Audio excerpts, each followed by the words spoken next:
What's up, guys and gals? Welcome back to the Nerd Castle. Today, we are checking out a little game called Nantucket, and I'm going to do my best as we go through this series not to make crude limericks the entire time.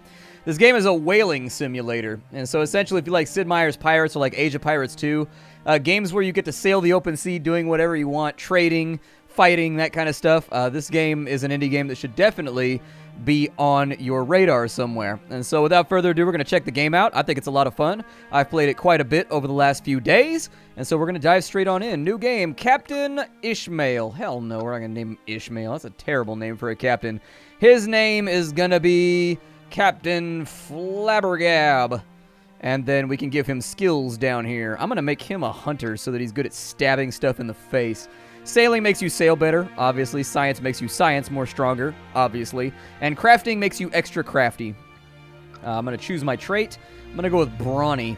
There's other good ones over here, but Brawny is the one that makes it so that, like, I'm a really good fighter. I hit things hard when I hit them. I may not hit them very often, but when I do, they are gonna feel it. No tutorial, because I don't need that noise. I've played this game a whole bunch. I've sailed from Honolulu to Scotland, and I've seen it all. I am a salty sea dog who has seen the entire sea. Let's go.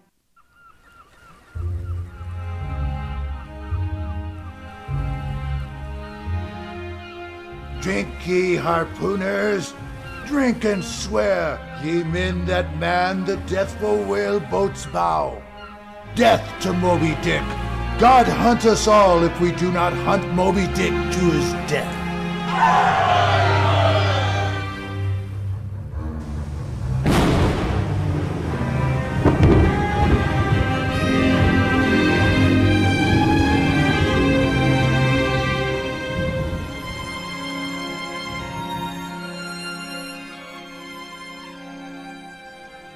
Cursed be the man that trusteth in man, and maketh flesh his arm. I was cursed twice by the Lord for my blasphemous promise to hunt Moby Dick, and by Ahab for surviving the Pequod and its sons swallowed by the sea. I was craving to conquer my spot in heaven by striking my iron in Moby Dick's heart.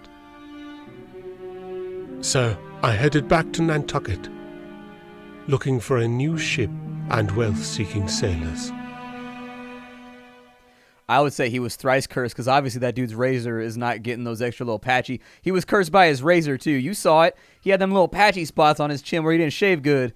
Welcome to Nantucket. This is the place we want to be at. There's a number of things we need to get going. It is the 1st of January in 1820, a brand new year. Now, the first thing we need to do is hire some crew. We start out with this crappy little Melville rotten sloop over here.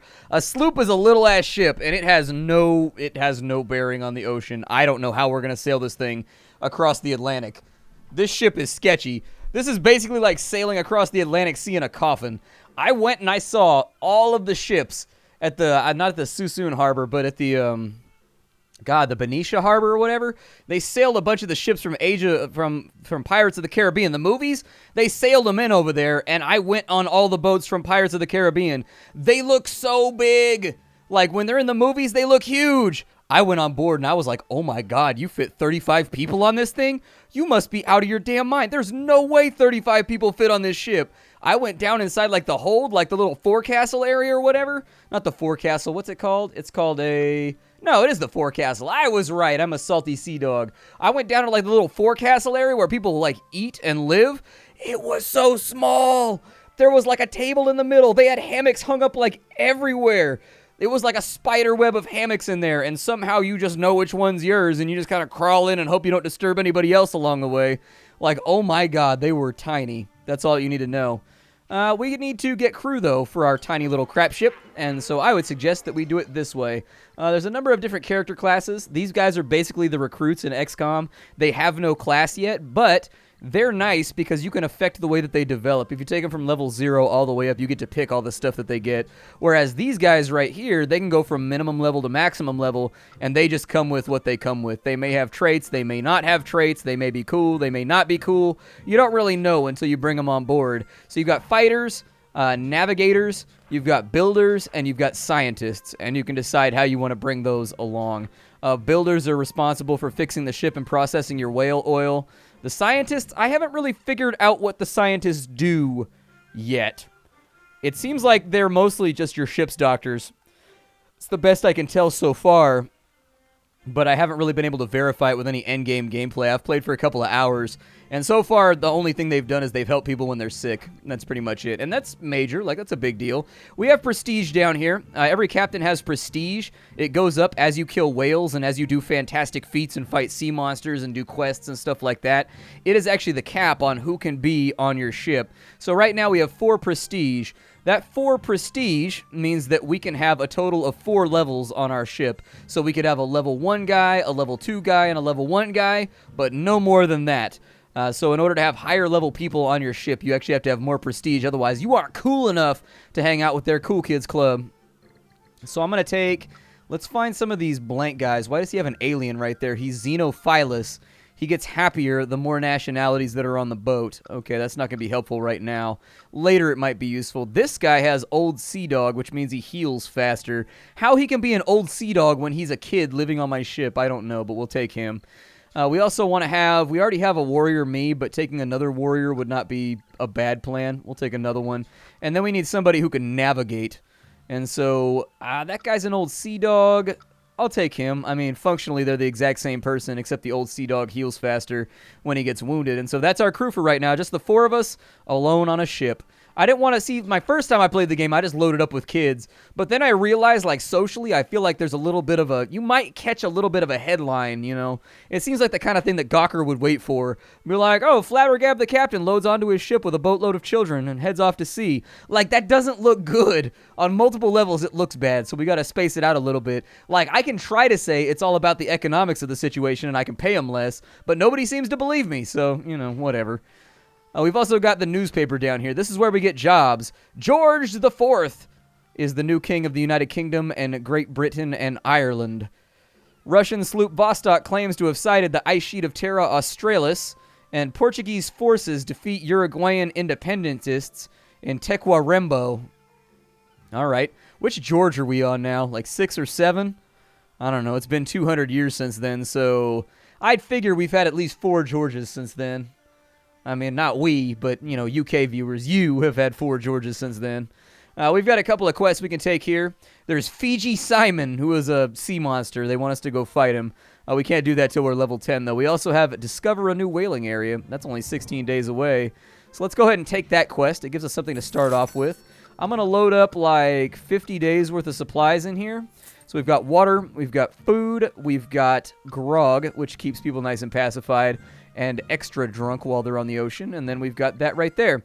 60 days we should be able to swing on out there and come on back, and it shouldn't be too bad. So let's sail away. Come sail away, come sail away, come sail away with me on my sloopy. All right, so we are leaving Nantucket. This is the world map as it exists right now. You can't go too far out. There's only a couple cities you can go to. There's Cape Town, there's Imbatuba, there's Honolulu over here, there's Kororareka, however the hell you say that, down there in New Zealand. And then there's also Petershead up in Scotland, and there's Hortia over here in this place. And so we need to go up to here to do Baffin Bay, which will give us access to our first whaling ground. And so that's a good idea because, I don't know if you know this, but whalers have to kill whales in order to get paid. And so you're going to stack up a lot of bodies in this game. I've killed a lot of whales in this game. It has not been a good day for whales. It's just like you stab them and you become more wealthy over and over and over again. It's kind of incredible. Working shoulder by shoulder with one of your men, you come to appreciate his sailing experience so much that you have unintentionally started to copy his movements. He boldly walks the ship like he was on the mainland, as if the ship was not moving at all. We can get Old Sea Dog or we can get seasick. I'm going to do it. Since I have started to understand my man's movements, things have gone much better for me on the ship, and so now we're an Old Sea Dog, just like he's an Old Sea Dog. It's a good idea to change your crew up every now and again because of that system. It allows you to get, like, all of the traits in the game. Your provisions are running dangerously low. No, they're not. They should be fine. You end up eating the same kind of food repeatedly. Your nutrition suffers because of the monotony, and your diet lacks the proper vitamins. Random character will get scurvy. You're fine at the moment, but we must prioritize finding additional sources of nutrition. We have 40 days worth of food left. I don't see why this is a problem. Let's sail off in this direction. Down in the bottom left-hand side, There is a little rose over here, a little compass rose. It'll tell you what direction the wind's blowing in. It'll tell you what direction you're going in. And the windsock right here will tell you how strong the wind is. And believe me, when the wind dies, it is nightmarish.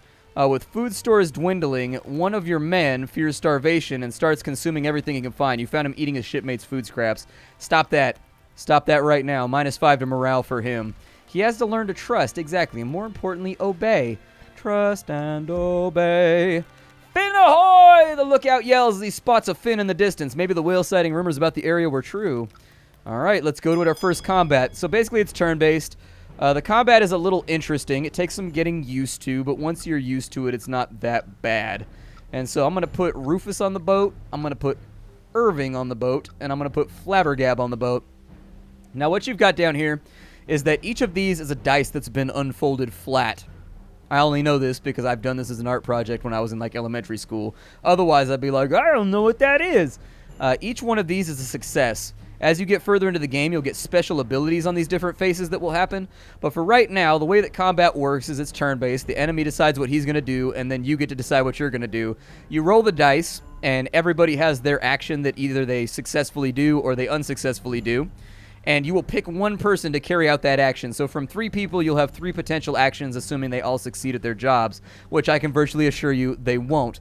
When you see it in action, you'll figure it out. It's a narwhal living in the ocean, causing a commotion because they are so awesome.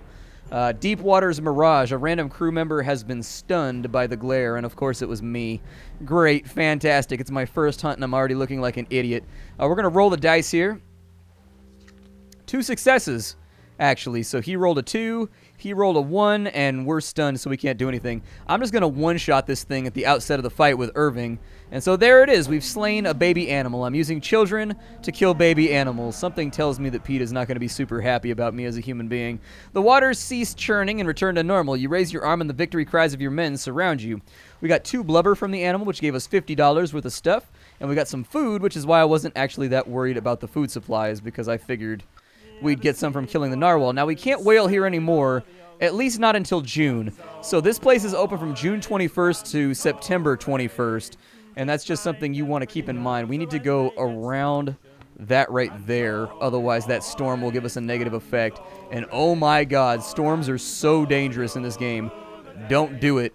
If you get caught up in a storm in this game, it's going to be the worst day of your life. People can get, like, instantly killed. They can get struck by lightning. They can get knocked off the crow's nest. Oh, it's the worst.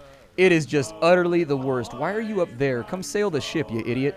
And then we'll have the kid up in the top, because obviously the best position to put kids in is at the top of a 100-foot pole. Obviously, they won't get into trouble or hurt themselves up there. Let's go back into town. We automatically sell all the blubber and oil we've harvested during a hunt. We got paid $46 for that. The captain's share was $43. The crew's share was $3. Not bad. A new issue of the newspaper is now available, so we're going to have a look at that. Irish Captain Edward Bransfield lands on the mainland of Terra Australis. Exposed a plot to murder the cabinet of the United Kingdom. But without that cabinet, where will we put our teacups? Damn it. People always killing the good furniture around here. Bunch of rats, I tell you. Chilean independence forces capture the city of Valdivia. All right. Discover a new whaling area. We'll get our reward for that. So that's $200 right there. We didn't get any XP, but that's pretty good. We've got the Illinois' Destiny. The Illinois was declared lost days ago. She was traveling from Nantucket to Imbatuba, but never made it to her destination.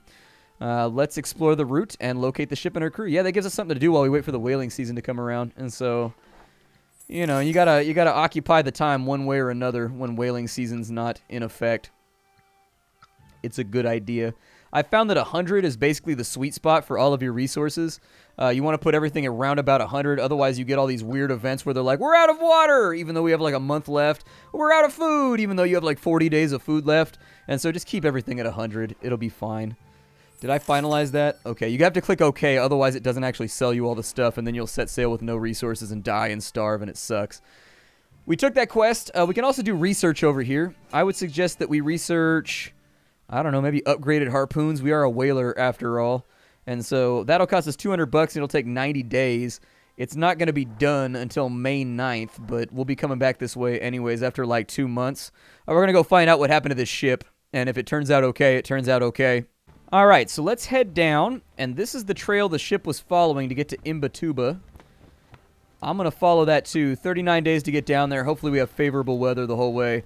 If we don't, this could be a very slow, very arbitrary, very boring trip. So keep that in mind and watch out for it. Otherwise, you'll be like, oh, we found it quick. Okay. You hear gunfire coming from not far away. Looking at the horizon with your spyglass, you can see the ship you were looking for, fighting savages approaching the ship with their war canoes.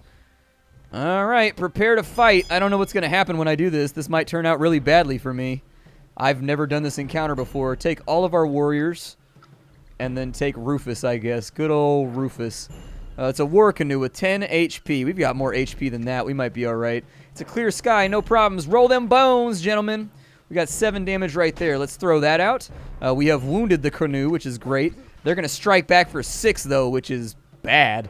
Canoe abilities are disabled because the coastal shoals have been locked in. Let's roll them dice again. We got a 7 right there. Pow! We fire our pistol at them, and they are defeated. The day is ours. The agitated waters roil red with blood, and they finally fall silent. You raise your arm, and your men's victory cries surround you like a blankie.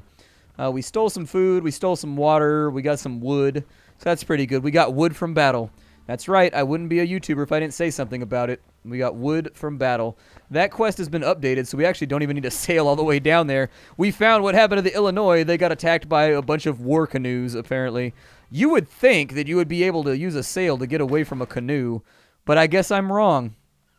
I guess I'm wrong. We made no money on that, which sucketh. But we can go back down to here and we can get our reward, and that gives us a little bit more prestige and a little bit more cash to play around with.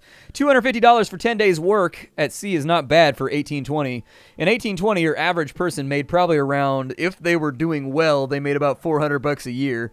That's if they were like a banker or something like that. They were making pretty decent money for the time period, whereas your average person would be like $150, $200 a year from their wages. It wasn't uncommon to get like paychecks that were only like $3 or $4. And so, you know, you got to do what you got to do. So if you put it in perspective, $250 for like 30 days work for the captain, that's a lot of money. We're doing pretty well. We are a gentleman. We may be able to upgrade somebody down in here. We have more prestige, which means technically I could fire somebody and I can bring somebody on who's actually better at their job and can do things a little bit better. My suggestion would be the firing of Willis so that we can pick up a better navigator. That's just my thought. We can pick up Dan. He's got a really good field of view. Yeah. But he is going to take a 6% cut or a 5% cut. But he does have open-minded, which means every day he gets XP for free by doing nothing. I'm going to fire Willis, and we're going to bring on Dan. So let's hire Dan down here. Can I not... Wait, what? He brings prestige on board by himself? That's weird. He raised our minimum and our maximum.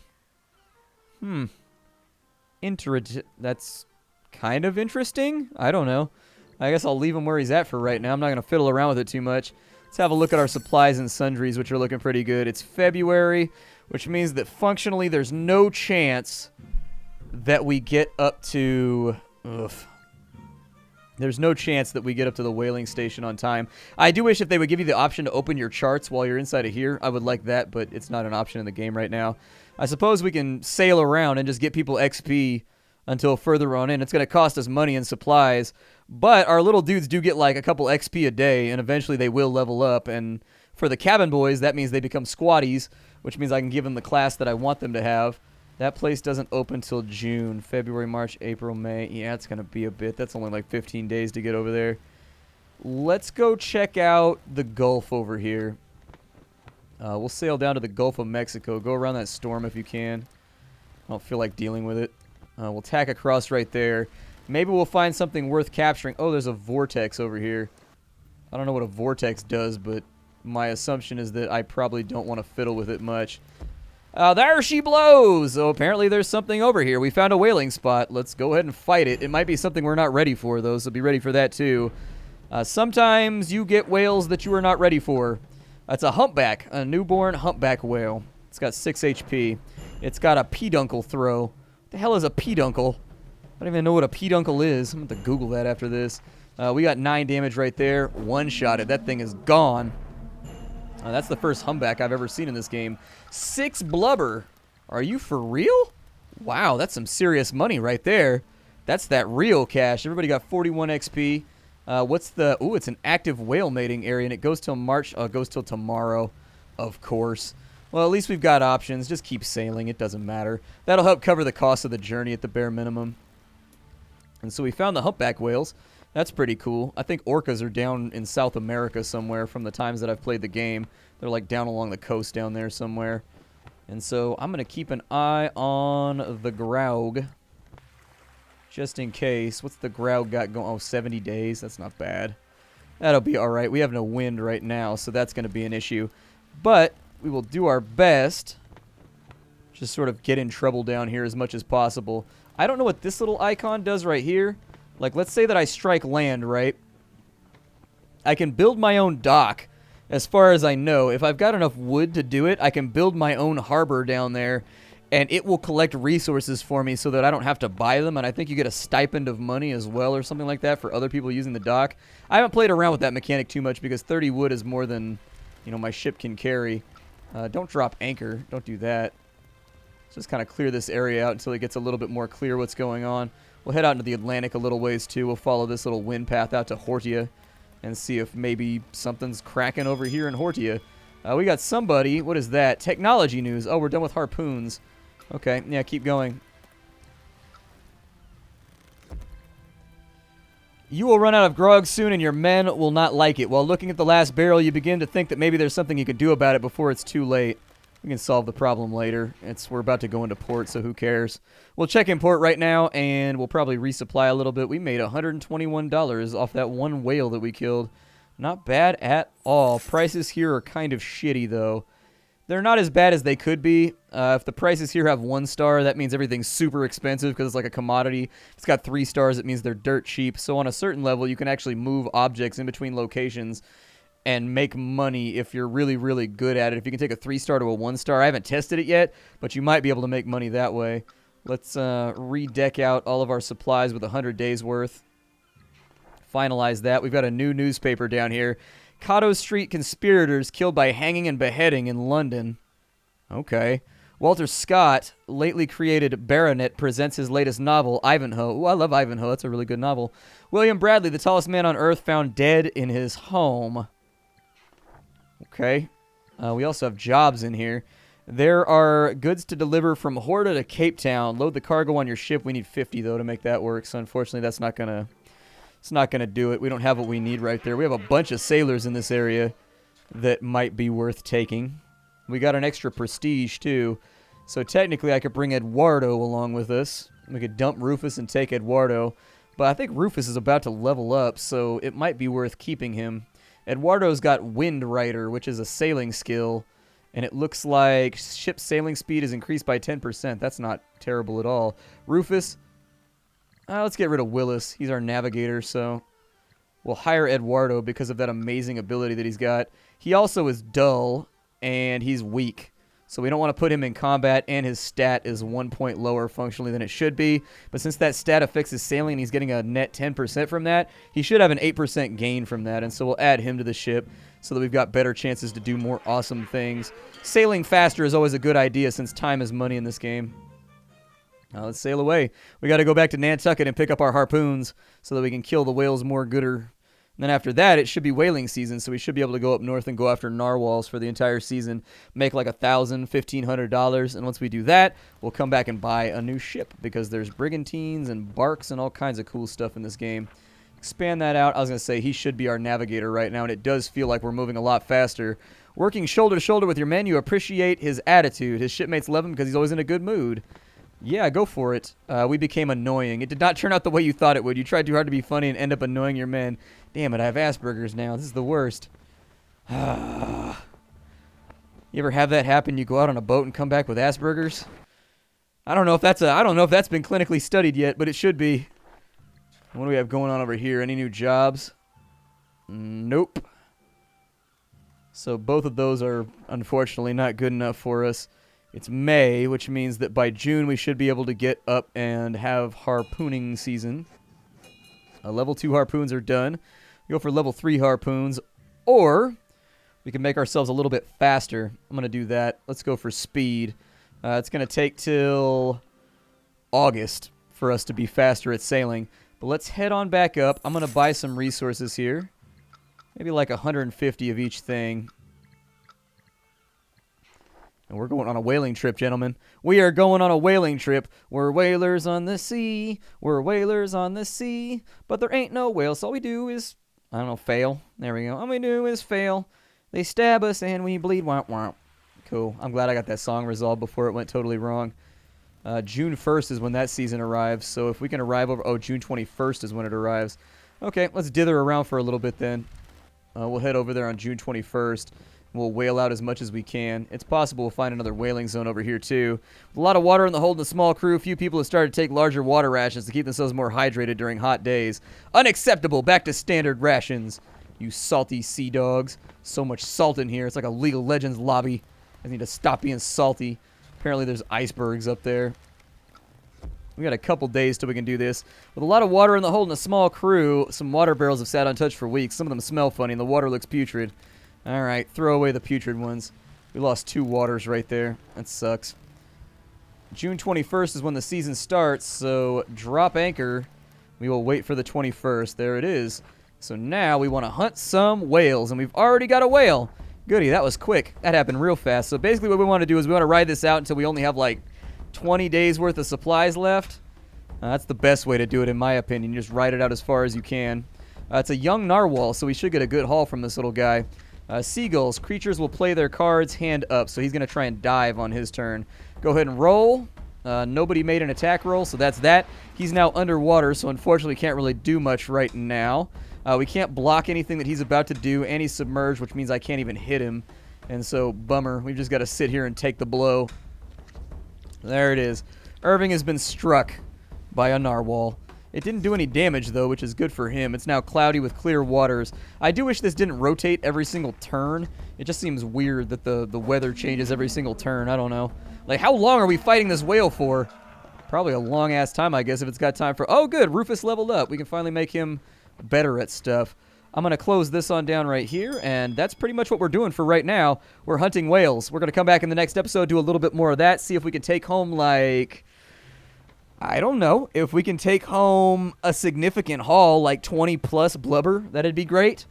That would give us $500 to play around with for the next season. Humpback whales start on November 21st, and so... You know, it's tempting. We could just ping-pong in between these two until we have enough money to do what we want to do. While I level up our little dude down here, Rufus can be whatever we want him to be. We've been using him as a combatant anyways. And so I don't think it's the worst idea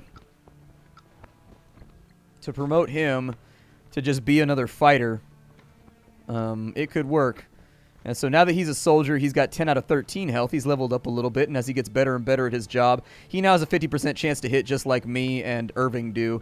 And so anyways, I'll see y'all in the next episode. Thanks for stopping in. This is Nantucket. If you wanted to get the game for yourself, got a link for you down below. My name is Splattercat. I am a Twitch streamer and YouTuber who does indie games on the internet every single day so that you can be aware of what's coming out. If you like what I do, the easiest way to support me is just to hit that like button down below. It increases the exposure of the channel. And of course, you can go to the Patreon if you wanted to support me a little bit further. That's also down in the description. Other than that, I got nothing for you. I will see y'all later. Hi do, everybody.